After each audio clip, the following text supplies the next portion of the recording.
All-Star Toyota presents Off the Bench with Jacob Hester and Matt Flynn.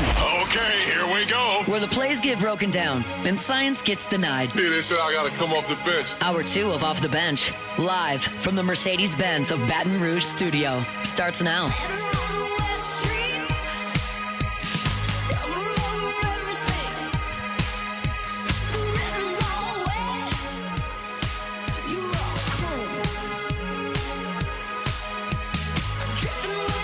All right, welcome back in. Hour number 2, OTB 104.5, ESPN Baton Rouge. Jake, Flynn, Alondra, Tay, all here with you on this Tuesday morning. I believe report day for your Fighting Tigers is tomorrow, if I'm not mistaken. Ooh. Is that correct? They actually report today. Practice first practice is tomorrow. Really? Jake's mind is blown. Oh, I just got the training camp shivers. Yeah, I remember report day. You carry your bag in. No, that's exactly where my brain went. Is like carrying your stuff into West Campus. West Campus apartments. Yep. You remember when Danny Etling reported training campus senior year? Oh yeah, didn't he have a Flynn shirt on? Sure did. Forgot about that. No big deal. Did you work with him? Yeah. It was okay. Yeah, that was something. At least you got him to LSU. He had the Air Canada shirt the year before that. Remember? Yeah. Oh, man.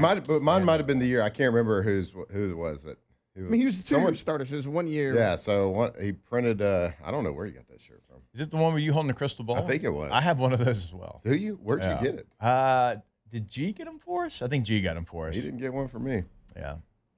Messed he probably up. did. I'm just assuming that you misplaced it, like you do most things. Danny Etling. I called him Detling. Danny Etling with he just got Detlef Shrimp. He just got flinned. Sneaky NFL quarterback. At least 5 years, right? I don't know. I know he's playing right now in the UFL. I don't know if he got 5 of like vested years. Let's see. I'm not even going to ask ChatGPT because y'all said I do it too much. So, I'm just going to ask Google. Not I didn't correct. say, It's just not I didn't factual. Say you did it too right. You too tried much. to burn me yesterday by saying we lost to the Buccaneers in 08 in like week 4, and we beat them in week 16 in 08 and got John Gruden fired. Are we counting So it's just practice not squad? factual. I said I loved how much you used ChatGPT. You did? I don't know. Yes. All right, respect. Nah, we counting practice check the squad. tape. And I said that's honestly all I got. Jake is the one that was like, you need to stop trusting it. He does. It got him at SEC Media Days. It got him yesterday trying to burn me. It's got me a couple of times with some unfactual things. It's a good tool for some things. Mm-hmm. Like, if you want to check your grammar on something you're writing, quick grammar check. There's websites that do that, but it's quick. But like, what about, so here's an example of what I do. We're having Russell Shepard on. Like, I just asked for like a brief overview of his career. And that's kind of what I did with that guy that got me at Baylor. I was like, give me an overview of his career. And one of the overviews was like, he had a highlight game in the bowl game. This is how many yards he threw for. And I was like, yeah, so you threw for this many yards. He's like, no. Oh my gosh. That's He's like, I said, no, man. No, I love how much you use ChatGPT. Jake, you got to stop trusting it. And I also forgot that we were naming like the most random baseball players last night. And I was I just kind of blacked out and started doing it. Yeah. I had no idea what you were talking about either. That game. I knew a couple of those names. Juan Gonzalez, not random. That game could be fun. Hall of Fame snub. Like if somebody was sitting there drinking with me and Alondra, like and playing that game, they'd hate us. I don't know why Randoms. I can name like so many Royals players. Well, the 2015 team, it was so fun to watch. It had like a mix of like their homegrown players and also like some old heads that they brought in to kind of be it the felt veteran like presence. Moneyball a little bit, but like it worked. Yeah. Because like Alex Gordon, he was like the guy on that team. But Salvi. They had brought in. He's the captain. Osmer. I think they had brought in Lorenzo Cain that year. Yeah. In the outfield, and he was a guy they had just brought in. I liked Lorenzo Cain. So Lorenzo Cain got injured and he got sent down for rehab. And the team, I forget what team it was. It wasn't Round Rock, but the team he played against Round Rock. And this was like after they won the World Series.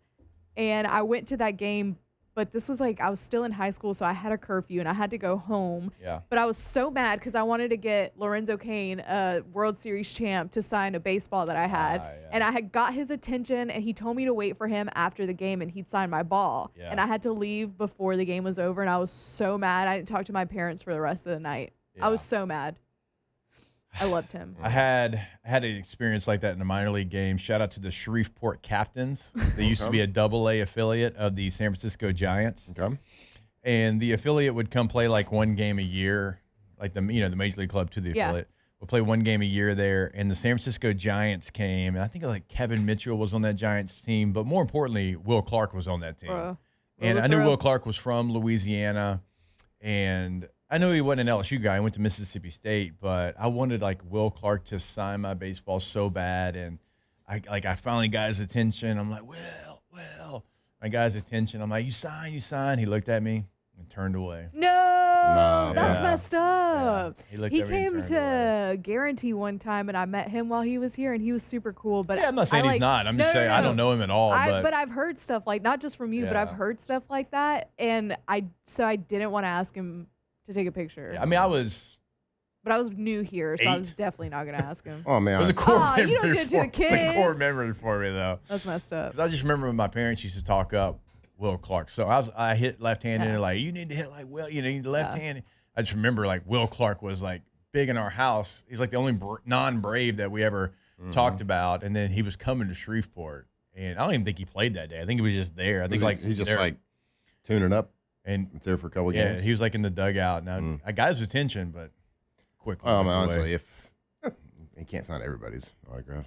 Oh, I know. Look, I'm not saying I'm better. I'm just saying like I remember. Like it's a core memory. Like, well, there's a lot of 8-year-olds out there, Andra. A lot of 8-year-olds. Not at that time. There was. So if you saw an 8-year-old and he had a football and he's like, Matt, you would look at him and turn away?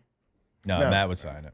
Exactly. Okay, so the only time, like this is back in the playing days where, there's people just want autographs from people that have the jersey and helmet on. It's not about like the person, not always. So there is some times where I would turn away little kids. But I'm gonna okay. What? You're I'm giving gonna Tiger tell you Dropping why. So much I'm juice right now. I'm gonna tell you why. They called you a D-bag and you're. I'm gonna tell you why.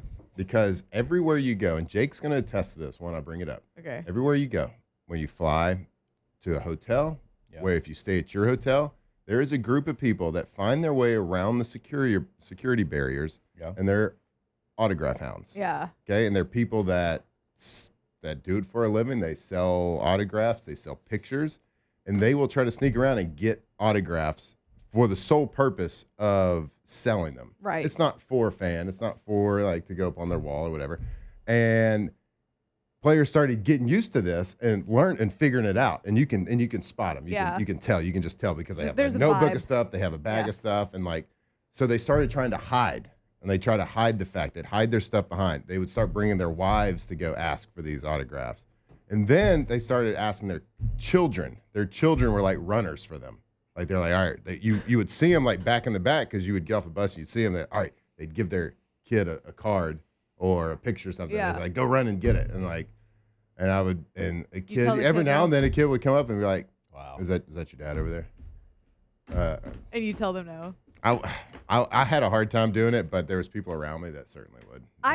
Something like that Aaron. I can understand. Or I'd be like, Aaron said no. Or I'd be like, Aaron would be like, saw nah, a video bro. of Aaron at the well, no, not celebrity just Aaron. I golf mean, tournament look, 2 weeks ago. If you followed any athlete or quarterback, you would see him turn down a lot of I autographs. could see y'all having a meeting being like, Phillips would sign a lot, but Phillips in that situation would probably be those like, kind of guys, like if a starting quarterback in the NFL is going to sign everybody's autograph who wants it, like they'd still be signing. I could just see y'all having a meeting being like, guys, don't fall for it. The kids are more dangerous. Well, they'll also than the come adults. back with like this piece of paper and they're all like taped and like he's like, can you sign all 80 of these? So I'm like, I'll sign one. I always hear How celebrities about one? and stuff saying like they don't sign with blue ink or something like that for like so some reason. if someone comes with that to you as a player, you're like, if anybody asks for like if they give you a pen with blue ink, don't sign. Is it because it's easier to like? I don't know. Replicate? I don't Like, know. Did people ever tell y'all that? They told us. They're like, they come just at you with the always blue heard that. ink, don't sign it. oh no, I've seen that from like red carpet celebrities and stuff talk about like, yeah, you can't sign anything with blue ink. Yeah, that was a real thing. I'm not trying because they're autograph hawk. They're just right. I swear to like in this statement, I'm not trying to be funny. We didn't have the same situation probably as the Green Bay Packers. Yeah. Like I'm not. It just no San Diego and the Chargers. But y'all had stars. I mean, we had Hall of people that had valuable for autographs. Sure. But when I went to Denver. Like, that's when I kind of saw, like, what you're talking about. Like, people hiding and coming out of the bushes, basically, and kids asking for parents for, like, some of the players we had on that team. Like, in San Diego, it was wild because I don't know if it's because nobody's actually from there. Mm-hmm. Because it's not like it's a big city, don't get me wrong, but there's so many other things to do that, like, people aren't, and that's probably why they're not there, like, weren't really worried about it. So, like, we'd all go out like to the movies, to dinner, to like whatever, and maybe like one or two would come up to even Philip, like for an autograph. Mm-hmm. So I think you truly like y'all had a different situation because like you're the Green Bay Packers, like you're one of like the OGs. Like when you went to Chicago, I can't imagine what that was like because when you go to Chicago, they know everybody. I was blown away. Like anytime we played the Bears in Chicago, we'd go try to eat dinner. And, like, the deep snapper is getting asked for an autograph. Mm-hmm. Like, they know everybody. At least, that was our experience, at least. I played there twice, I think. And that was – so I'm sure, like, when y'all went to, like, places like Chicago, which there's probably Packer fans, I'm sure y'all couldn't even get around town. I mean, we could. Yeah, you could. You just had that group. You had, the group, and they were sitting there. They'd have, like, 5 duffel bags. They'd have every mini helmet you could think of, real helmet, jerseys, like already pinned up on cardboard. You know what I mean? They were prepped and ready, knew what they wanted to sell. They already had the inventory. Yeah. They just needed to get it signed. It's going to quadruple that value. I know the blue ink thing, though. Blue ink thing, yeah. So, that's the thing. Like, if you watch one of those videos of anybody don't sign in blue. Of anybody, that's what I'm saying, like, if anybody doesn't sign like on a video, a lot of times, if you look closely, somebody's handing them a blue ink pen and a card, and they're like, "No, dude," and then they come off as a prick. I guess I did sign something in. I put on. Like at this point in our career, it doesn't matter. I was like, I mean, if you need it that bad, if you need that $4, here, bud, take it. And a lot of young players in the NFL too. That's how they make a majority of their money is signing things. They're not going to, and they're not going to sign. Yeah, I bought my first car off card money. Yeah, they're not going to like sign things. Just like they'll sign for kids. Yeah. Okay, so right here. According to Matt's favorite source, AI, it says it's due to concerns about forgery or reproduction. So it must be easier to like clamp down on the blue ink and copy it or something.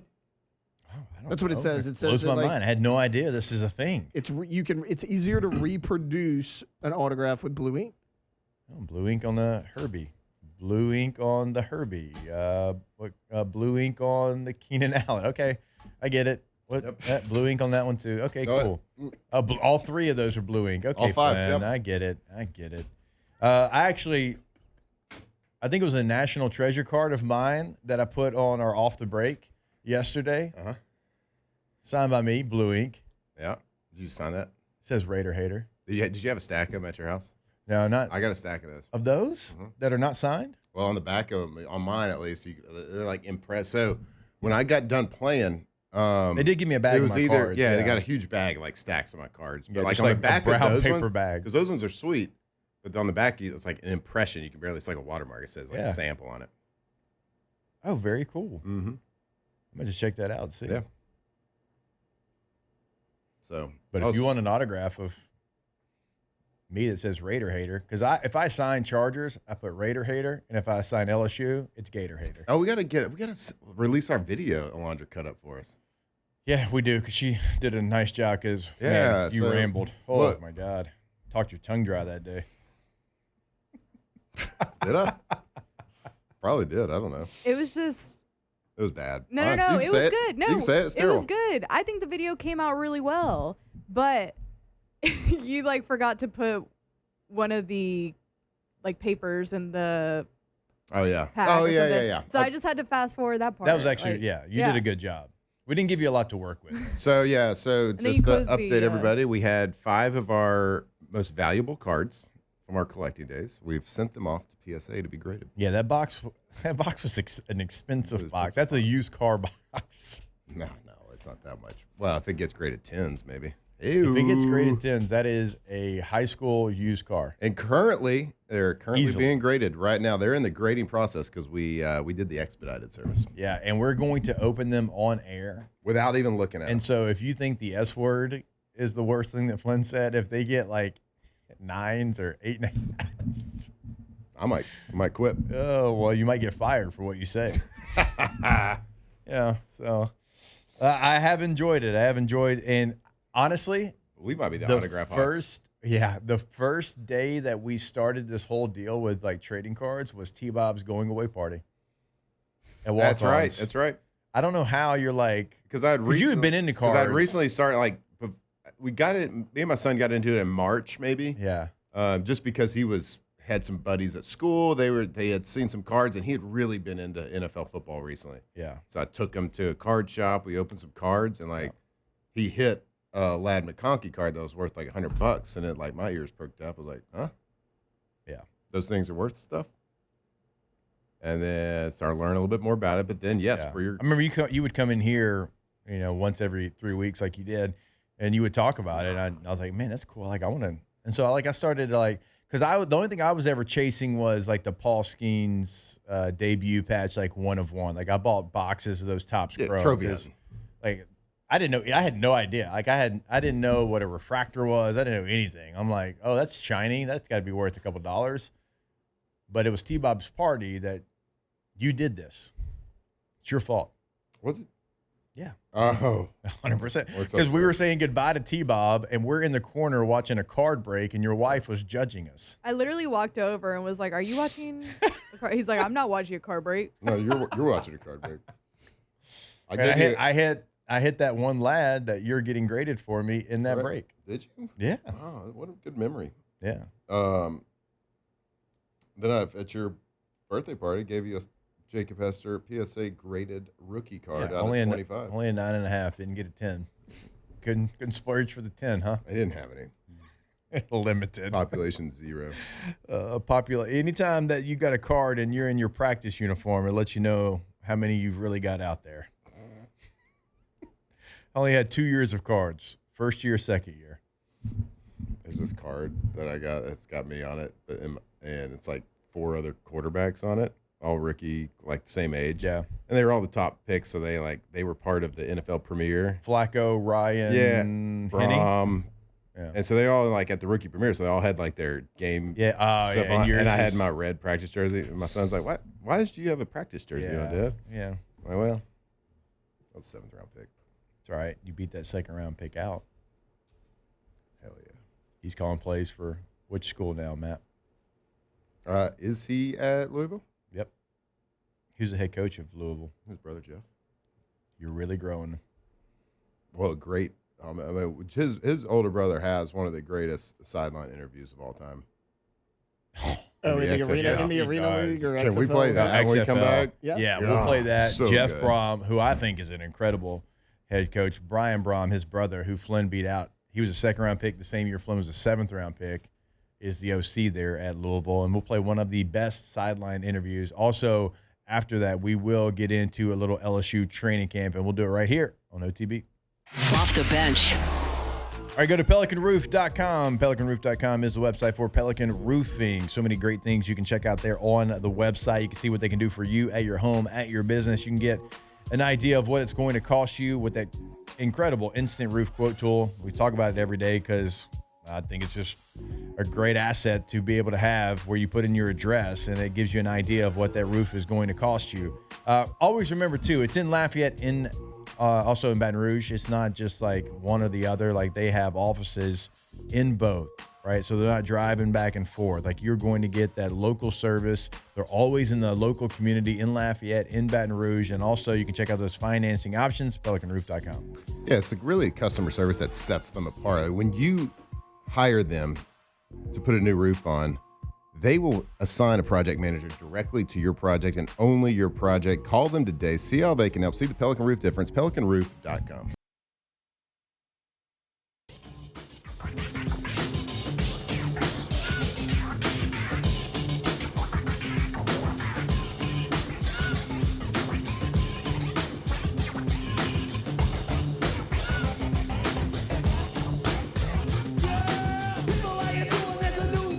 2007 champs, purple and gold to the core.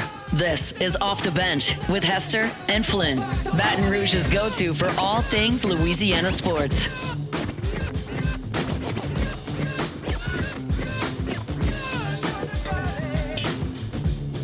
All right, real quick, before we get into a little training camp, we got Russell Shepard also joining us in about 10 minutes from now. Here is Louisville head coach Jeff Brom. How in the world are you starting this game tonight after taking that hit just 6 days ago? Well, let me answer that question by asking you two questions. One, is this or is this not the XFL? Yes, it is. Two, do I or do I not currently have a pulse? Yes, I do. Let's play football. Oh, my God. That's incredible. Wow. That's incredible. Do I or do I not? And he meant that. He meant it. Like he was ready for that question. But how? Like on the spot? Because it was wrestling, baby. They had him ready. Dude, that was incredible. I love that. They had to have told him, like, look. I hope they didn't. You're getting interviewed. I hope they didn't either. Because if he just did that off the top of the dome. Yes, it is. Do I or do I not have a pulse? Currently have a pulse. Yes, I do. Let's play football. Man. Bring back the old XFL. Yeah, like where the coin toss is two guys sprinting for the football, and whichever one recovers it gets to choose. Like there was so many collarbones that were just taken. You got a concussion 6 days ago.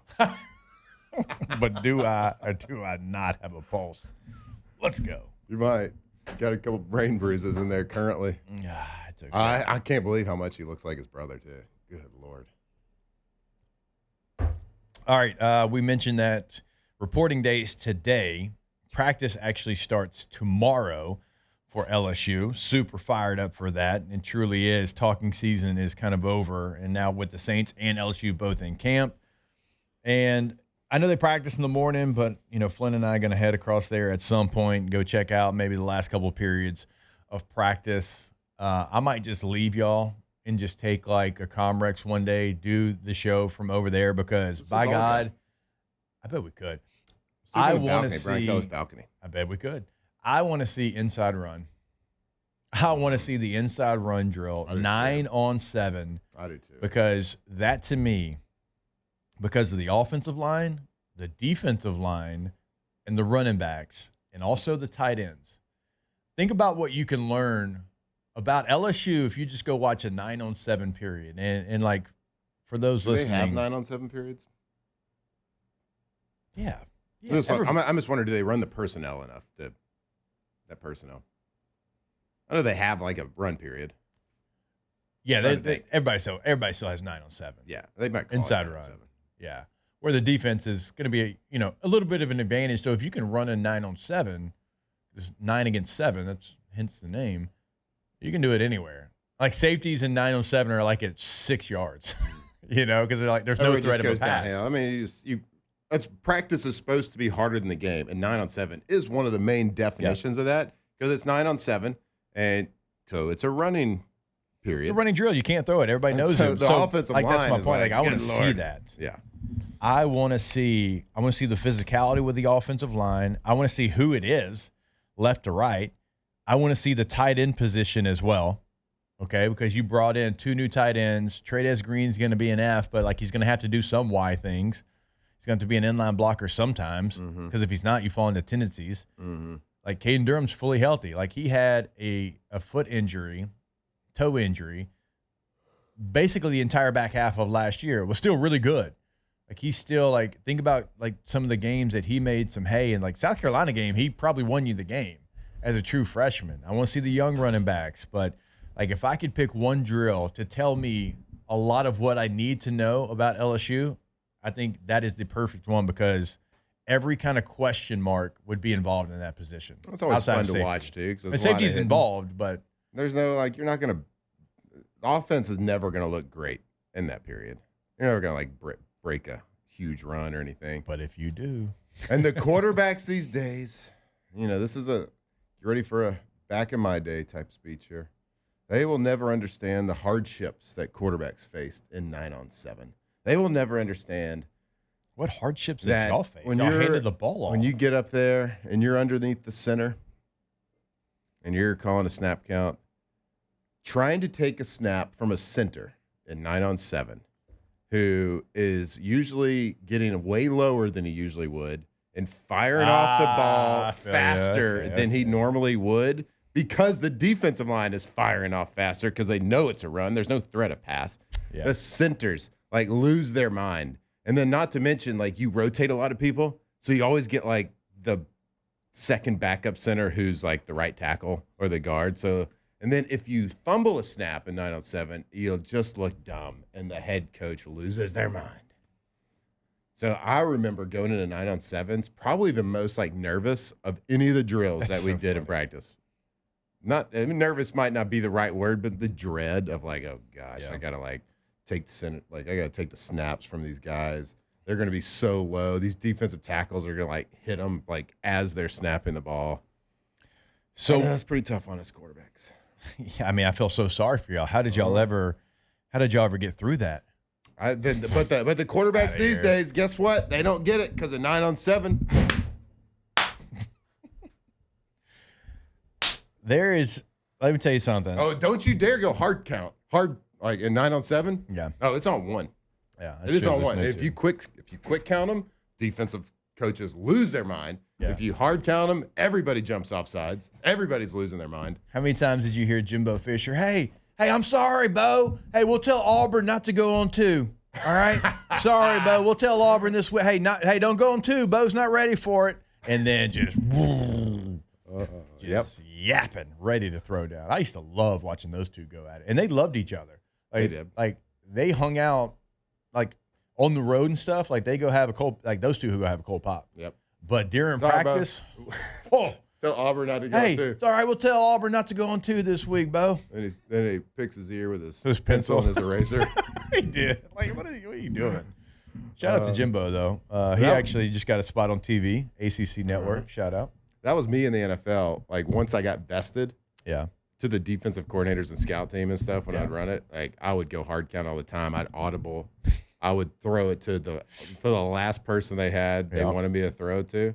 Oh, my bad. I didn't know Ben Roethlisberger wouldn't go on 2. I know. Oh, you wanted Ben Roethlisberger to throw a hitch into cover 2. No, dude. I'm good. Oh, I know. Oh, you didn't like. I would change the protection too. I would slide it out to the nickel. Why not? And stuff. They don't do that. I'm like, yeah, they're NFL football. See, I'm so glad. Like, I don't know. We gotta get a break. We got Shep waiting on us. Norv was so good. Norv Turner, like, he wouldn't do that. And if we had to repeat a play like more than twice, he's like, get it out. Yeah. He's like, you think? Hey, you know what? I bet you Oakland's not going to allow us to repeat the play on Sunday. So if we're repeating it on practice time, we that need to get it out. Get it out. Yep. Well, Oakland might have. Yeah, it's true. But other teams. The Broncos, Denver. Well, they wouldn't have. Kansas City. Not Oakland. You want to do it again? Okay, all right, we're good. Do I or do not have a pulse? Yes, I do. Electric. All right, we'll take a break. Russell Shepard, former LSU, longtime NFL vet, joins us to talk Tigers when we come back on 104.5 ESPN Baton Rouge. Off the bench. It is always a great time to go for Dose. It is the perfect tailgating beer. And my, oh my, tailgating. Let's see. I mean, we are like, it's like a month, like 4 weeks away from you getting Saints preseason to tailgate. Probably. In a couple of weeks. That's true. Yeah. You could. Get those Dos Equis ready. I mean, preseason tailgate's a vibe. It is a vibe. Because it's like the first tailgate. What like always you're makes practicing. It's true. And if you're going to practice tailgating, go ahead and do it with the best. And that is Dos Equis. So drink responsibly. Enjoy it during the tailgate. Enjoy it anytime because it's always a good time to go for Dos. Hey, speaking of practicing, you can practice deleting beers anytime. Any day, anytime, whatever it is. Go for Dos. And if you're going to do it, drink responsibly, of course, but get you a nice, cold, tall Mexican lager. Get a lime, squeeze it in there. Go for Dos. Get ready for the weekend. Get ready for tailgating. Go for Dos.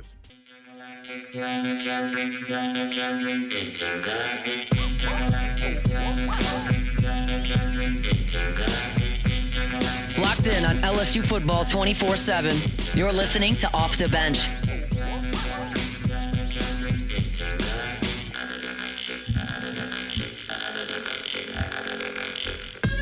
All right, welcome back in OTB 1045 ESPN Baton Rouge.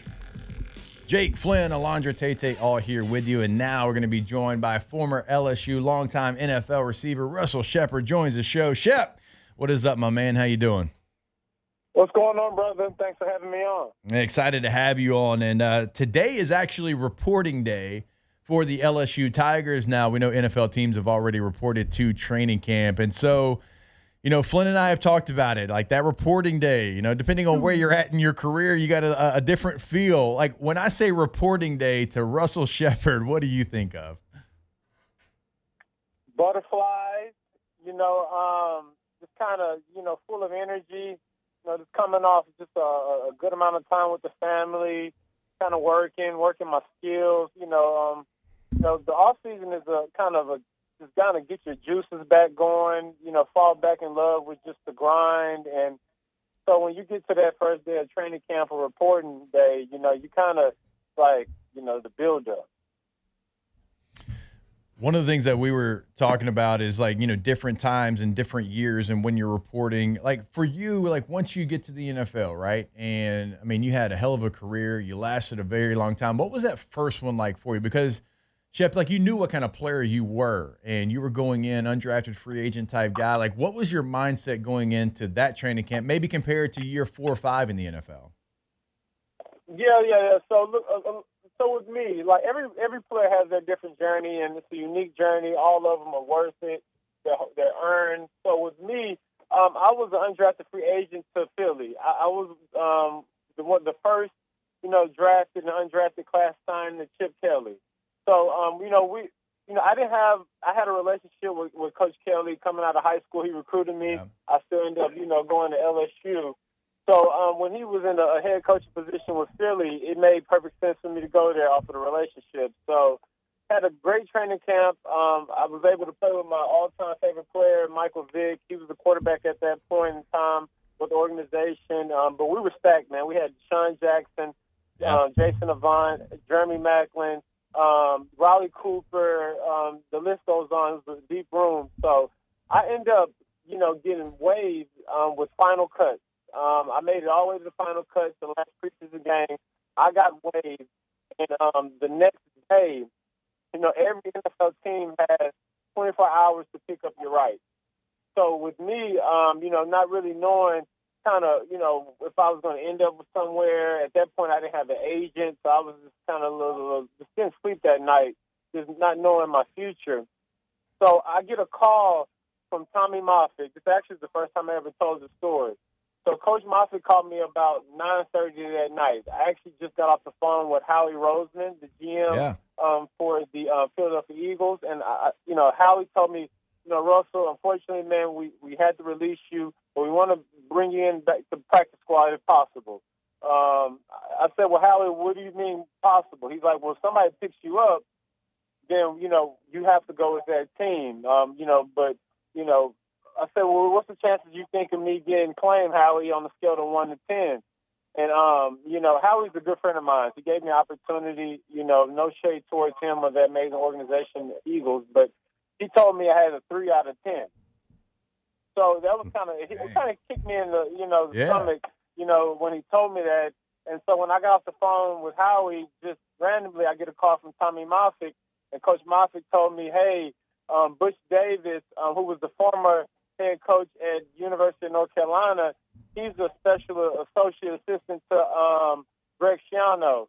And they called asking about you, Shep. So I know I heard you got waived with Philly, but I just want to let you know they called asking about you. And I woke up that morning, went in to sign my contract with the Philadelphia Eagles to be on the practice squad. And Howie Roseman he pulled me to the side and said, Shep, unfortunately, man, you can't sign this contract. You just been claimed by the Tampa Bay Buccaneers. And boom, it just all just clicked. So I went into training. Obviously my training camp experience, I had a great camp, had a great relationship with Coach Kelly, but obviously through other relationships, Coach Moffitt, speaking highly of me when Tampa called, me playing against Butch Davis in North Carolina, having a great game, and 3 years prior, all these things led to me ultimately getting claimed and being with the Tampa Bay Buccaneers for 4 years straight. That's a very cool It's such story, a cool man. story because, Yeah. Russell, like, you were the epitome of, like, do everything the right way, do it with the right attitude. Like, I used to love when I was playing, coming back in the offseason and, like, working out with you, playing, throwing with you, running routes, all that good stuff, man. We had some good times back in the day. But, like football is such a small world, and college, NFL is so interconnected. So like, you certainly, I think all LSU fans would agree, and Hester and I certainly, like, you were not used correctly when you were here at LSU, but you made a name for yourself in the NFL for a long time because you did the right things. And that story, like, highlights that because you had somebody from college call on your behalf and vouch for you. And that's the way these things work. But then you get to Tampa and you have a really good, I think, 4 years in Tampa. Is that right? Yeah, man. It was a great opportunity. You know, the thing about so Greg Schiano, people they have different opinions about Coach Schiano, but he's very intelligent. Yeah. You know, he obviously is a very strong-armed leader, and he has a military background. And I think people like him, whether it's Nick Saban, Greg Schiano, Chip Kelly, you have some guys that are wired more so for college, and I think that was his ultimate thing. But I learned a lot from him, and I kind of got introduced to special teams. The funny thing, Matt. So when I got to Tampa, the next morning I practiced. But that morning, not knowing the playbook and still getting, just first day at work, they didn't have me do any reps. So immediately, right after practice, it was me and another guy that they claimed, I forget the young man's name, but he was a DB. So right after practice, they pulled me and this young man and said, "Hey, Russ, we want you guys to do some one-on-one." And this is after I got claimed. So, typically when you get claimed, when you get claimed, you have to be on the NFL team for 3 weeks straight. Yep. They have to pay you at least. You don't have to be on the team, but they have to pay you that, the money for the 3 games. So, I thought I was on the team. Everything's well. I got at least 3 weeks to show myself. So, literally after practice, me and this DB, we do 15 straight one-on-one. Jeez. And then before we even started, they had half of the pro scout, the in-house scout. They were on the sideline, as well as the GM, Greg Schiano. They were all there watching us do one-on-one. And, man, ultimately I end up, competing, and I feel like I won the battle overall. Literally, after that practice, they end up waiving a young man. They brought me in, and they told me, "Hey, Russ, both you guys play special teams at a high level. We claimed you guys because we both, we wanted a guy that can contribute to teams, and then we wanted the guy that had the potential to grow into a dependable receiver." Yeah. And ultimately, that one-on-one session is the reason why we kept you. So, it's like you said, it's relationships, it's taking advantage of the moment, it's providing the right energy, being a guy that can learn on the move, adjust. All that plays into having a longevity in the NFL. I honestly, I don't know that I've ever heard of like going like one-on-one. Like I've seen guys try out and have competition. That's a great story. I mean, Shep, like especially after signed, right? Like you go and do your workouts trying to get signed, but yeah, you're right. Like you got claimed. You're already signed, you're claimed, and Shep, like think about like what that did, like that 1 20-minute period, like what that did for your life, and like it could go in one way or another. It certainly went your way, and you earned that spot there. But just do you think about like what that moment meant for your life and like where you're at now, a successful businessman, and all the things you're doing? Oh, man, it's everything, man. It just kind of gave me a true understanding of just capturing the moment, just being grateful for the opportunity, just see the glass half full, not empty. All these things just lead into having a positive mindset, just preparing, enjoying the process. I mean, that's kind of led me into entrepreneurship because while I was in the league, like you two guys who are both mentors and just, leaders to guys like me, Tyrann Mathieu, the Jordan Jeffersons of the world, like, it's all about being present, having your feet grounded, and making an impact where you're at. And then, like I said, embracing, the competition. One thing about an LSU player in the NFL, whether it's Jason Light from the Tampa Bay Buccaneers, is Howie Roseman, whomever you're talking to, LSU players, they come to get us because we compete at a high level, and we got a little something to it. So, that was one thing that I was grateful for, being in Baton Rouge, being a part of that, the program, is that we had a little edginess to us, but also, too, we were great young men. So it's a special thing being a part of, that purple and gold. Yeah, and kind of to that note, let's pick your brain a little bit about the 2025 LSU Tigers. Have you been keeping up with it? You follow it? What are your thoughts going into the season with just the weapons at receiver, the weapons at quarterback, and everything? What's your outlook on it? Man, so, I spend a lot of time at the school now with us doing business, out there. So, I spend a lot of time around a lot of the young guys, man. Most I've been around the school, really, since I've been in school. And, I will say this is the closest team that I've seen since that 2019-20 team, the national championship team. I think, a QB, man, I think he has a good grasp of the team. I think they follow him. I think he leads. He kind of reminds me of you, Matt. He leads from the front, quiet. Doesn't say too much. Speaks up when needed. At the end of the day, this game, it revolves so much around distributing the football. So the quarterback position is just turned to such just pivotal part of wins and losses. So I definitely think it starts with our guy. I think he's in the right position to lead and kind of take us to where we need to go. And I think from the offensive line to all the skilled guys, the young guys on defense, I just think, Coach BK got a good, opportunity, man, to capture what I think is a great opportunity to take the crown. Shep, before we let you go, man, so proud of everything you've done post-playing as well and doing big things. And I know you mentioned being an entrepreneur there. Tell us a little bit and tell our listeners about Shep Boys Waste Management, what you're doing, where you're doing it, and kind of all the things you've got going on right now. I appreciate it, brother. So, in year 2020, man, I was supposed to sign with the Baltimore Ravens. I didn't think we were going to have an NFL season, COVID. I was like, how in the hell are we going to drink from the same water bottles, showers, in the locker room? So, me and my family came together. We thought we can start this crazy idea, which was a porta potty company. So I retired 2 days before the season in 2020, man. I called Coach Harbaugh and I told him I was going to retire. He's like, Shep, what the hell? We're about to start training camp. And I was like, I'm about to hop in the porta potty truck. And, he thought I was crazy. They all thought I was crazy. But man, we started Shep Boys Waste Management in 2020 at the height of COVID. And we are a portable toilet company.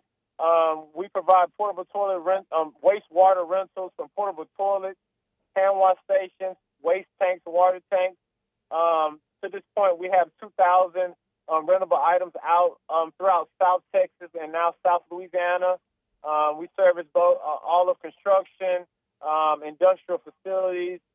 We service natural disasters as well as special events throughout the South Texas and South Louisiana. So if anybody's in need of a porta potty or a hand wash station, give us a call, and we want all the peep and poo we can get. There he is, Russell Shepard, good enough to join us. Shep, we appreciate your time, man. Look forward to seeing you in Baton Rouge soon. Man, I appreciate you, fellas. Go Tigers. All right, there he is, Russell Shepard again, good enough to join us here as we get ready for LSU training camp. All right, we'll take a break, wrap up hour number 2 when we jump back here on OTB. Off the bench. All right, go to trashrangers.com. You can sign up for residential commercial service right there on the homepage of the website. Always remember they've got roll-off dumpsters as well. So if you are, having a project, it can be big or small, at your home, at your business, you call them, you say, hey, here's what I'm doing, because maybe it is a small project. You just need a smaller one. Maybe you got a whole home renovation and you need the largest size dumpster that they offer. Whatever it is, they have done it so long, they are going to know exactly what you need. So call them today. Check them out on the website. Again, that is trashrangers.com. Yeah, Trash Rangers, reliable and hassle-free trash removal services, and they are the best in South Louisiana. So give them a call, whether it's residential, something for your home, it's just regular trash pickup, whether it's commercial, you need dumpster pickup every day, or maybe it's just a roll-off dumpster. They can size it for you. Everything you need when it comes to trash. TrashRangers.com.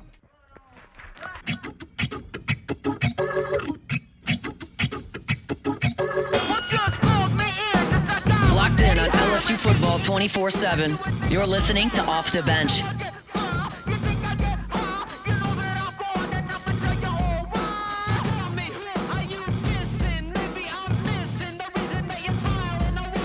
We might have to make this like one of the like hourly rejoins for a little bit. This one? It's a good one. It's a good one. It might be my favorite, actually. All right. Enjoying the Beastie Boys Tuesday here. All right, so short segment. We had Russell Shepard. You're not going to cut that short. We're going to have Nick Underhill, New Orleans Football, join us when we come back. So, hey, get some Saints questions inside the Bayou Forward chat. We'll ask Nick some of those questions. We've asked all the questions we got. I'm looking forward to being down there tomorrow. Nick's been there every day. Get those questions in. Nick Underhill, New Orleans Football, when we come back. Off the Bench. All right, go to yourgoodwood.com. Goodwood Men's Sexual Wellness. That is the website. And remember, you can book your consultation right there on the homepage. You can give them a call as well. Because if you have an issue, if you have a problem, they're there to fix it. Why not fix it? You should not live life with fear or embarrassment. Like, if you're dealing with something, Goodwood's going to be able to help you. And you can find a full list of services right there on the website. You can find out some pricing options as well and what they do for you. But they are here for you. And so we always encourage you, look, if you don't want to pick up the phone, if you don't want to have that conversation, you can do all the booking right there on the website. So go there today. Again, that is yourgoodwood.com.